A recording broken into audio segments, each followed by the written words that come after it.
or just come and see me and ask me about it personally. There's some other material that I have put together, but as far as our time in studying this, I think these last two are probably two of the most popular that are used today, and so probably two of the top, certainly in the top 5, but probably in the top 3 at least of the versions that are out there that are being used. And so we're going to first cover tonight the New International Version, the NIV. The complete Bible was finished in 78, 73, I think the New Testament was finished.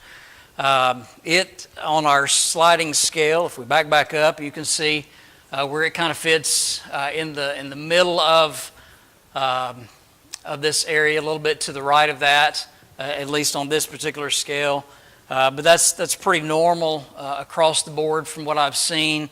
That it fits in this area because it is a thought-for-thought or dynamic equivalent type of Bible version. And so let's spend a little bit of time looking at it. I have on here that it is a thought-for-thought. It is extremely readable, however. And so especially as, and this is one of the questions one of the answers that I gave as to the question as what Bible should I use, it really depends upon the purpose a lot of times. And so do you want to just read? And so if you want to just read and you're not really delving into words and the study and the deeper study, then obviously sometimes you may want readable than is form-driven or word-for-word and literal. And so, now you may differ with me on that, but that's the reason that people choose one direction or the other when it comes to Bibles. And so, that being said, let me tell you a little bit about the committee. Let me get my notes where I can actually see them. The committee for Bible translation of the NIV, originally there were 15 on the committee. 6 more were added in the mid-70s. 9 were added in 2002 for another update. And it has gone through several updates. We'll talk about that along the way.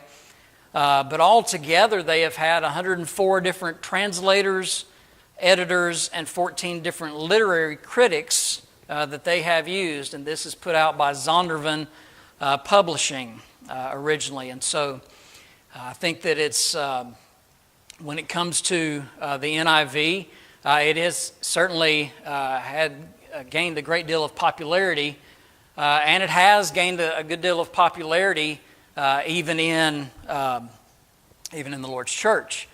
And so we're going to spend some time and look at some things about it.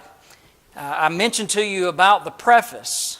You want to know something about the committee and the way that they went about their work, read the preface of these different versions, and you will, and they'll tell you what they set out to do.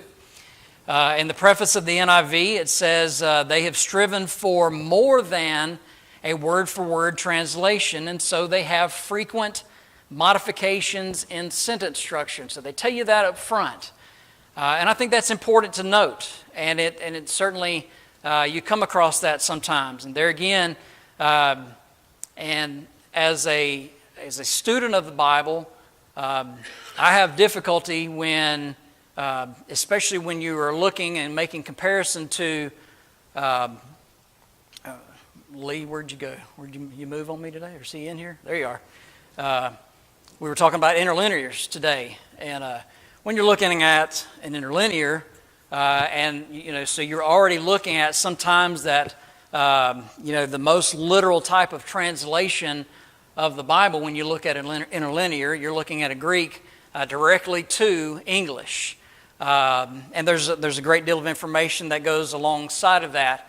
And then when you put something like a dynamic equivalent or something like that type of Bible, like the NIV does, and it modifies sentence structure and changes phrases where it was a verb in the original and now it's a noun, that's difficult. That's hard for the Bible student to try to check and to deal with. And so, and it can be problematic in some verses, and we'll notice maybe some of those as we go along. Scholars and church leaders were gathered, 5 different countries, 10 different religious groups, at least originally. Now they've added to that as they have made updates through the years, but this is on the original committee to begin with. And the claim was that they wanted to safeguard against sectarian bias. In other words, allowing denominational doctrine to creep into the interpretation of those verses. Because a thought-for-thought translation is, a lot of times, it is interpretation that is added there. They're trying to give you what they believe the writers intended, a thought-for-thought type of translation.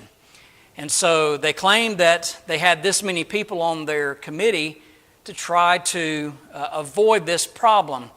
Unfortunately, as we'll see in some of the things tonight, that's not been the case. They haven't really been able to accomplish that, unfortunately. There is, I believe, a great sectarian bias, predominantly one of Calvinism, that we'll see in several passages tonight. Its strength, again, goes back to its readability and also its understanding. And for those of us who especially open up several different versions or translations as we are studying the Bible together, whether we're doing so on our tablet or sometimes I have 5 or 6 Bibles. I have 4 up here right now, 4 different translations. And sometimes my desk looks like that. I have them just spread all out. And then I'm also opening up my Bible program and everything else to look at maybe some others as well. But so to do that, I think is a benefit. And so something like the NIV is great because it does certainly help in some passages that are difficult to understand. And so it has an understandability factor as well as readability. Its weakness comes from its lack of accuracy, and that's built in because of what they have striven to do. They say so in the preface, what they have set out to do, and what they've allowed their committee to do by allowing in some denominational teaching as well. It is referred to as an up-to-date, this is how it's put out there by Zondervan, that it is an up-to-date, easy to understand, and accurate translation. But again, we're going to have to notice a couple of issues that are certainly found. Genesis 3:15, this is a passage that deals with the seed of woman, right? Yet, we're missing something here in this passage in the NIV, right off the bat. And this is something, again, trying to be fair to every translation and version that we've gone through so far. I'm showing you kind of the good, the bad, the ugly as we go through this. Genesis 3:15, the NIV reads, "I will put enmity between you and the woman, between your offspring and hers. He will crush your head, and you will strike his heel." There is obviously a problem here. The word seed has been removed. Seed is in the original, or sperm is in the original. And this is obviously detrimental to the biological impossibility of a virgin birth prophecy. And this is the first prophecy that we read in Scripture, right? Genesis 3:15. And so this starts off, obviously, with a mark against it, dealing with this particular issue here. And so again, the Hebrew word that is in this passage demands seed or sperm. And so that tells us something about, obviously, the seed of woman. That's different than the normal and biological way that children are conceived. And so this tells us right off the bat, Genesis 3:15 is powerful, and yet the NIV has decided to change that. The NIV shows a contradiction the NASB, the New American Standard, did this as well. We talked about this. Matthew 5:17, Ephesians 2:15, dealing with the passage about utterly destroy, abolish, and then comparing those passages. Now, tonight, because I really only have about 30 minutes to cover two different translations, bear with me, I'm going to have to move pretty quick. And if you have a question, you can write that down, please, and get that to me, and let me address it as quickly as I can. But this has to do with two different words that are used in the translation of these verses. And the NIV has that same problem that the New American Standard did. And what it ultimately does is it causes contradictions then in other passages, such as Hebrews 9:15, 2 Corinthians 3, and so forth. And so there are numerous passages that have to deal with this, that come about because of this. And yet, I will say that the 2011 update, and here's what happens. This was the 73 and 78 version. The 84 version did this, and then you have a 2011 update. And so some of these things have been updated, and this particular issue has been updated in the most recent update of the NIV. And so they seem to have taken care of this particular apparent contradiction when you read from the NIV. And by the way, we don't need to give critics any reason to think that there are contradictions in the Bible. And yet when you have a Bible that is clearly making a contradiction in that passage because something was wrongly translated, that's problematic and certainly not helpful in the scheme of things.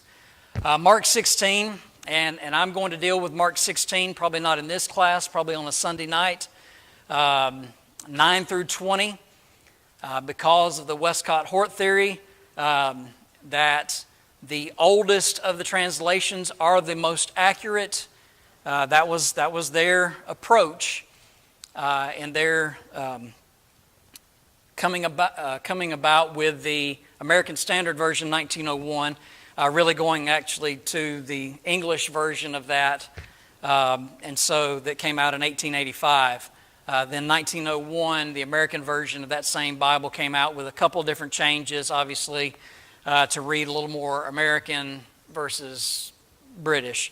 But Westcott-Hort, they believe that the oldest translations were the best translations, the most accurate translations, and there's a little controversy with that. But in Mark 16, 9 through 20 is left hanging barely by a line ending the passage at verse 8, and then a set of brackets saying the most reliable manuscripts omit Mark 16, verses 9 through 20, with no real, and look, the NIV is not the only one that does that. Several other translations do that as well, but I want you to realize that they pick up on that same type of philosophy when it comes to translation. The most reliable, let me just give you a quick answer to Mark 16, and then the most reliable manuscript they refer to actually has set within its pages. Remember, we talked about how they, line by line and space by space, they knew exactly what was supposed to be on a page and so forth, and so how many letters they would write across the page. And the most reliable manuscripts, the ones that they are actually mentioning, have a spot directly for that. And so that, I believe, is the Sinaiticus and or the Vaticanus. It's one or the other. I'm forgetting right this moment. But anyway, those are the two oldest that we know of. And when you go back to actually manuscripts that go back that were found in other areas, Coptic manuscripts and so forth that go back in other writings, even extra biblical writings, these passages were translated in other languages, not Greek, but they were found in other languages, and Mark 16 is in that. And it goes back to late first century, early 2nd century, some of those translations do, where they were translated into the Egyptian language and so forth. And so there's a ton of manuscript evidence that actually supports Mark 16, 9 through 20 actually being there. But anyway, they make a note of that, and so I wanted to make you aware of that. The NIV at Matthew 5:32 and Matthew 19:9 translate the word porneia. We talked about this when we brought up the New King James and others as marital unfaithfulness. I believe it did so until through the 1984, which is the copy of the NIV that I have here, but was actually changed to sexual immorality in the 2011 update. But it still leaves very loose the idea that is being expressed in those passages. And I get that fornication may be an archaic word and we don't use that word, but it does express the reality of what that was about, the illicit sexual act that was taking place, not just being unchaste or marital unfaithfulness, because that could be a list of any number of things and would make for easy exemption of divorce, if you will. And so the question that I asked, why would they make such a change? Why would they do that? Why would any translation do that, not just the NIV? So it's something for us to think about. It's not clicking on here. Okay. And the fact that they, in these two passages, Matthew 5:32 as well as Matthew 19:9, used marital unfaithfulness for years, for several decades, and then eventually changed it to sexual immorality. But it was sexual immorality for all those other years in numerous other passages where the King James translates and the American Standard translates, the New King James translates it as fornication, the word porneia that is in there. And so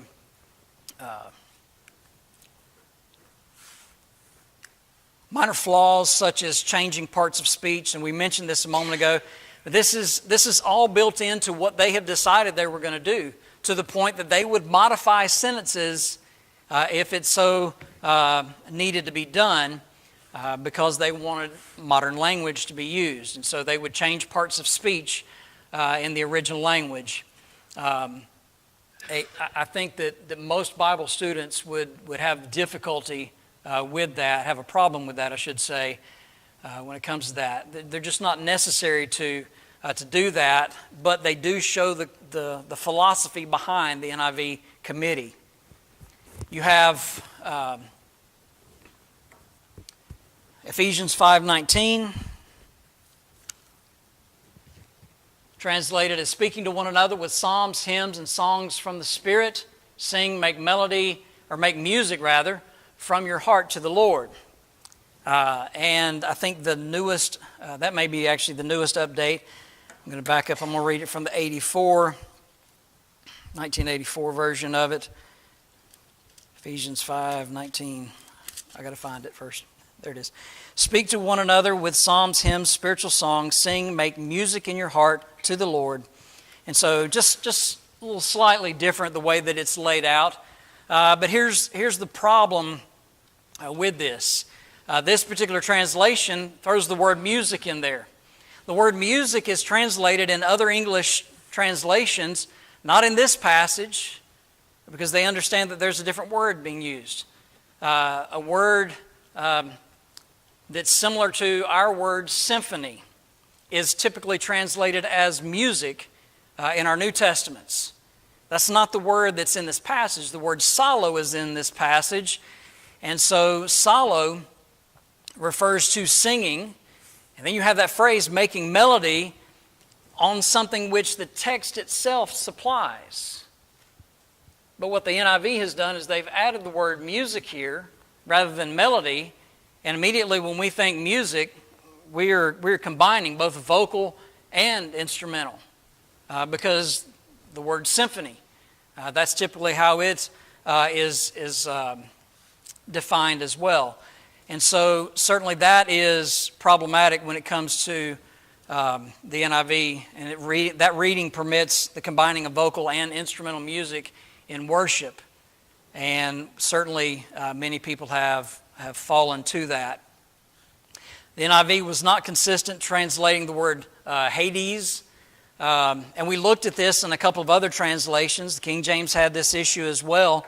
However, for some reason, the NIV uses 4 different words to translate the same thing that we're talking about. When we talk about the Hadean realm, the word Hades, it'll use 4 different words to translate the same. And so that's certainly is confusing for the Bible student.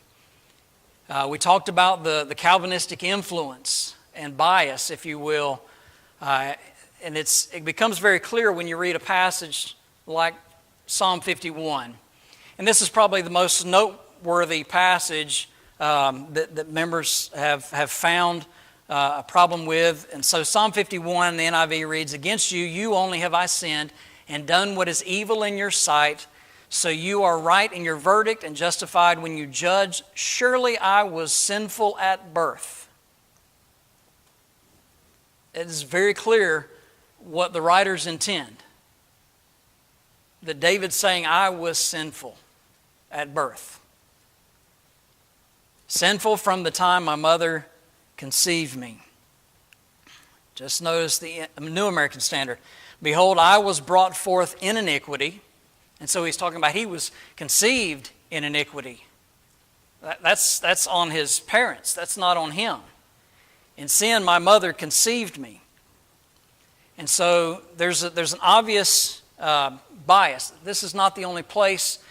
You run into some issue in Romans chapter 8 and some other passages that we'll talk about as we go through this. But the very first tenet of Calvinism is the idea of total hereditary depravity.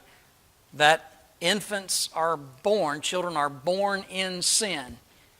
And this is what the NIV, in its rendering of Psalm 51, teaches.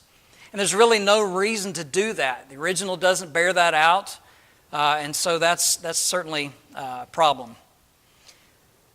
The translation of the word sarx in the original has been translated.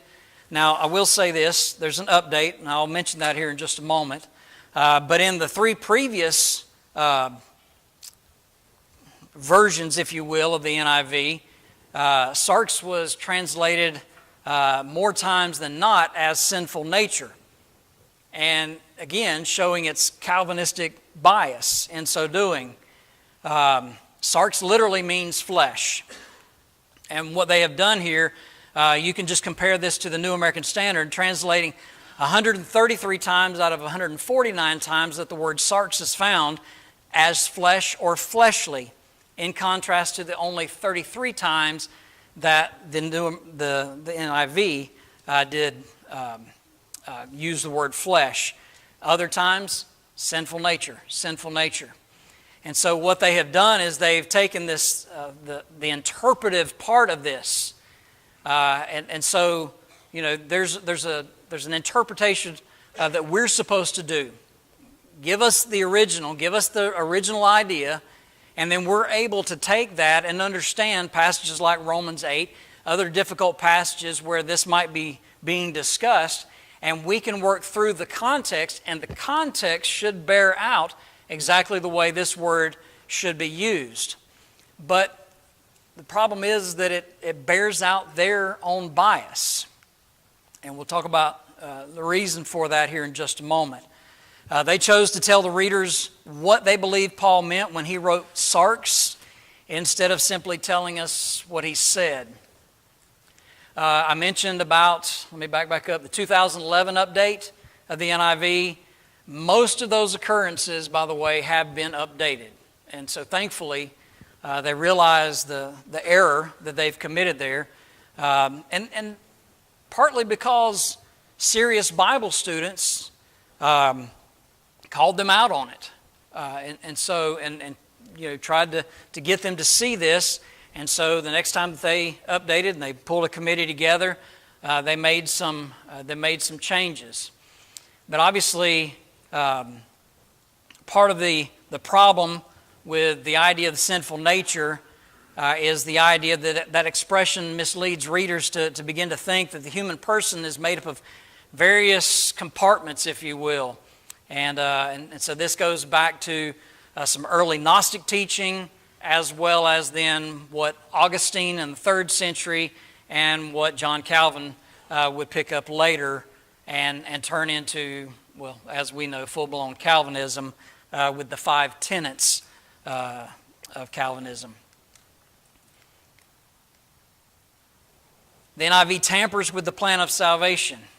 This is a passage. People ask me, okay, what Bible, or what about this particular Bible? I said, let's open up Romans 10:10. Let's look at and see how it was translated. That's kind of a quick one to go to.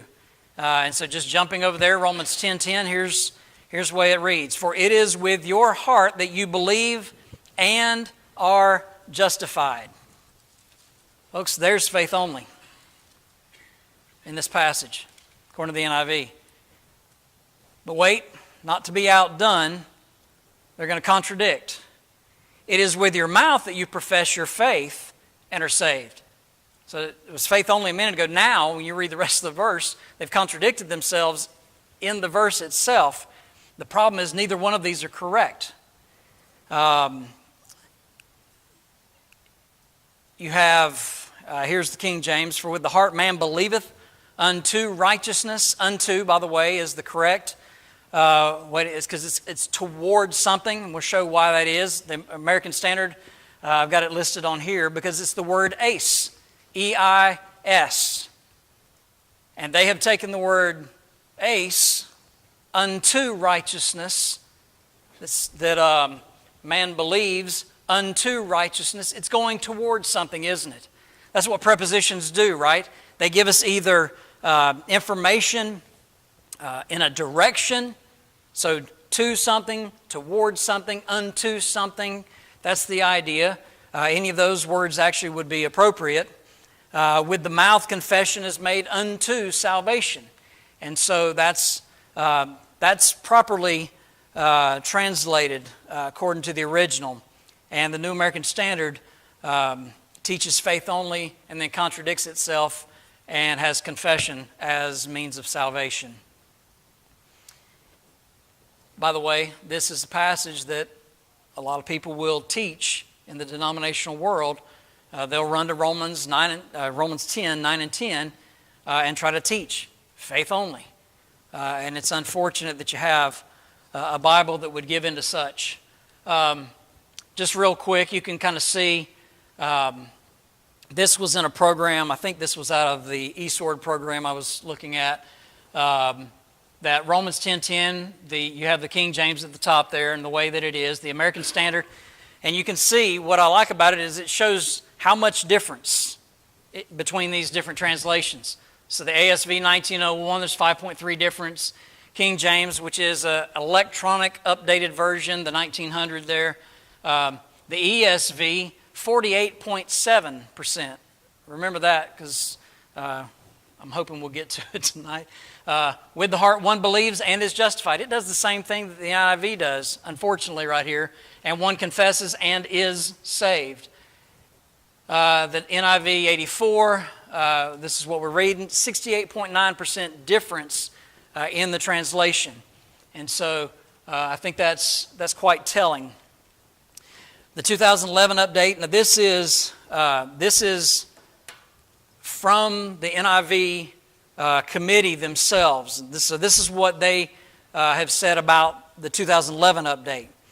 So they say some translations place a particularly high priority on hearing God's word the way it was written, giving the modern English reader the opportunity to see much of the form and structure of the original documents.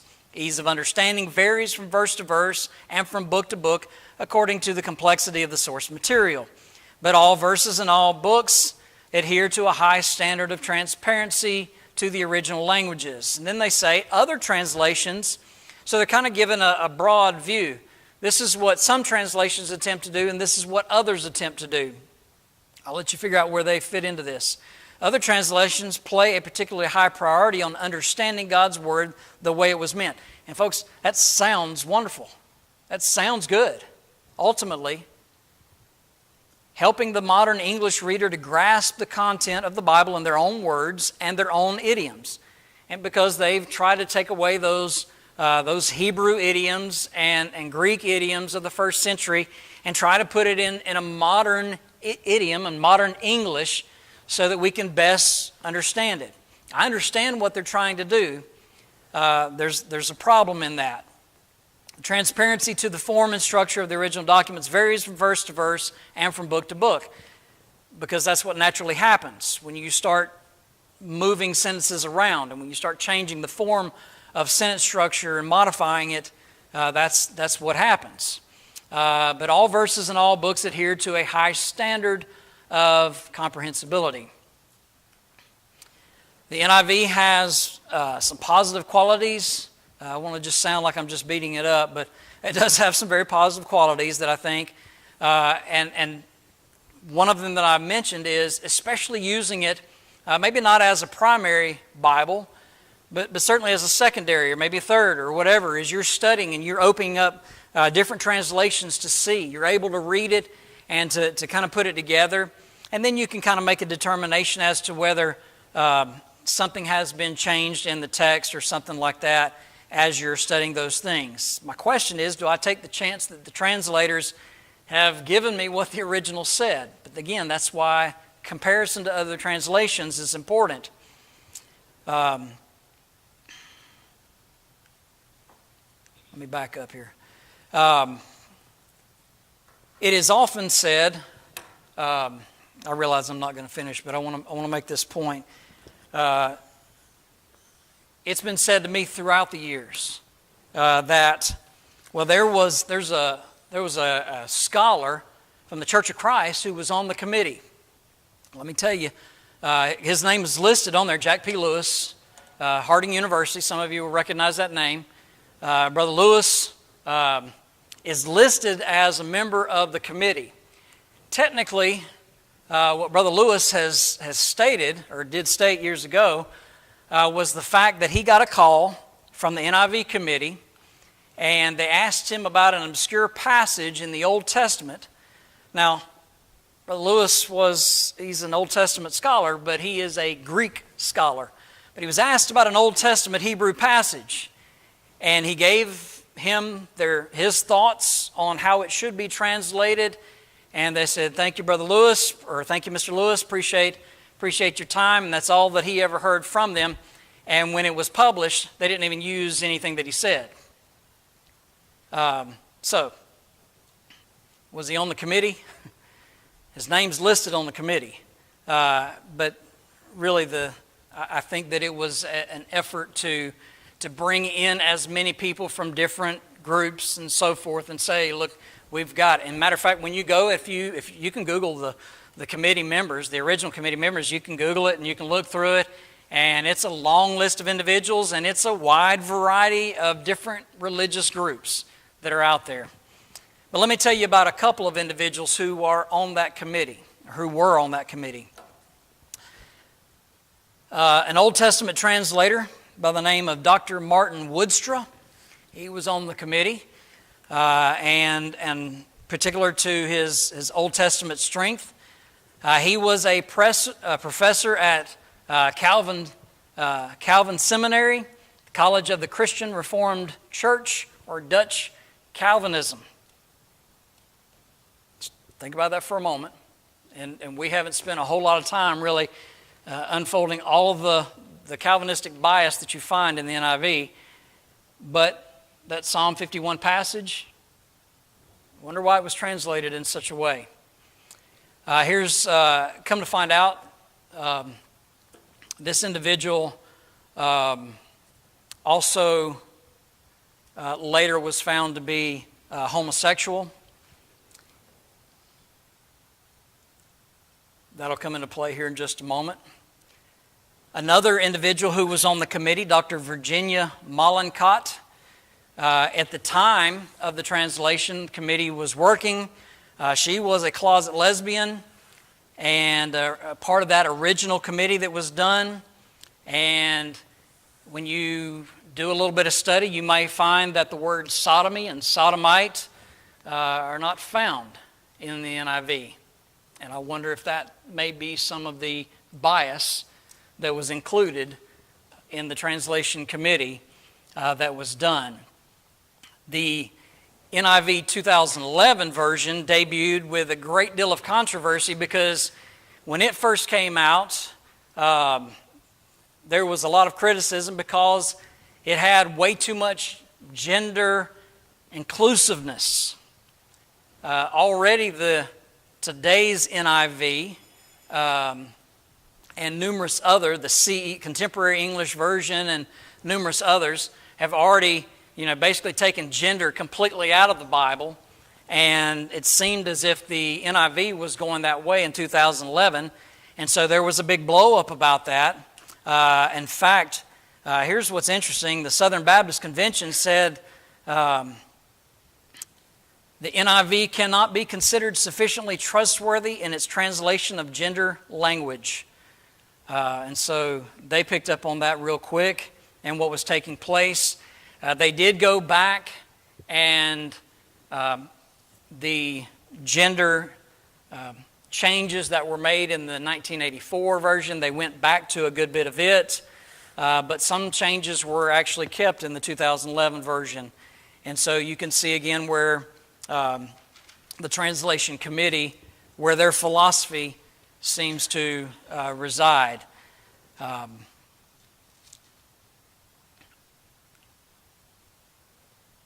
4 minutes to go through the ESV? I don't think so. We're going to have to just hold on to it for a little pop-up class somewhere down the road, or maybe I'll just cover it again on a Sunday night. So some of these lessons may have to go to Sunday night. If you have a particular, I was going to try to, let me do this. There we go.